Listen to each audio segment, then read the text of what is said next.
l'héritier Haakon de Norvège effectue une route froide mais impressionnante de 3 jours à travers l'archipel du Svalbard, dans l'océan Arctique, que sa femme ne voulait pas manquer.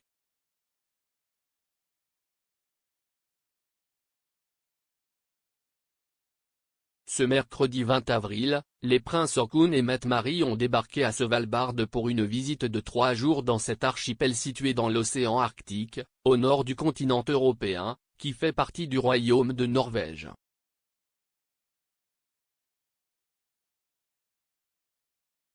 Là, en plus de rencontrer des bénévoles qui s'impliquent dans la communauté locale, ils effectuent différentes visites auprès des jeunes de la communauté, ainsi que dans différents secteurs voués au tourisme.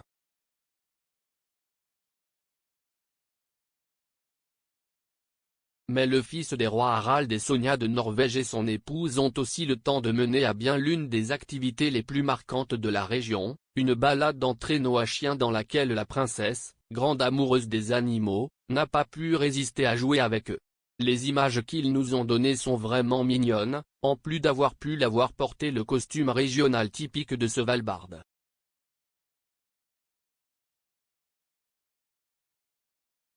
La princesse Mette-Marit a suivi son mari dans l'archipel reculé de Svalbard lors de cette visite de 3 jours dans l'archipel de l'océan Arctique. Un exemple de dépassement et d'amour que la Norvégienne rend à Charlène de Monaco, éloignée de la vie publique depuis des mois et absente, donc, de l'agenda institutionnel du prince Albert.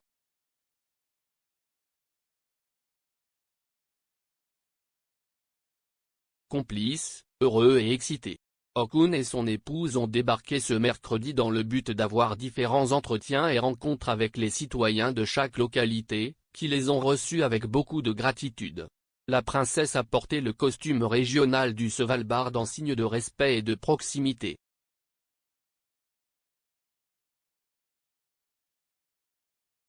Ce mercredi, les princes héritiers ont pu faire une excursion en traîneau à chien à travers la magnifique nature de la ville de Longyearbyen.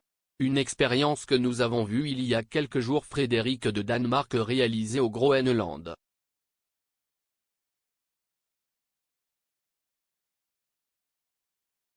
Reconnue comme l'une des royales les plus aimantes des animaux domestiques, Mette-Marit n'a pas pu s'empêcher de jouer avec les chiens qui les ont accompagnés sur leur parcours de traîneau une fois celui-ci terminé. La princesse, qui a plusieurs animaux de compagnie dans sa maison, a joué dans plusieurs images avec des animaux aussi mignons que ceux que nous voyons ces jours-ci.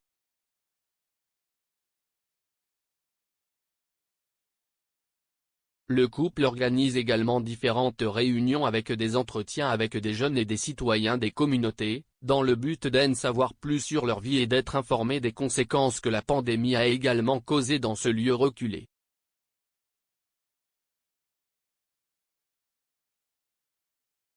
De plus, ils ont visité jeudi la crèche Polarflokken et l'école Longyearbyen, l'école la plus septentrionale du monde.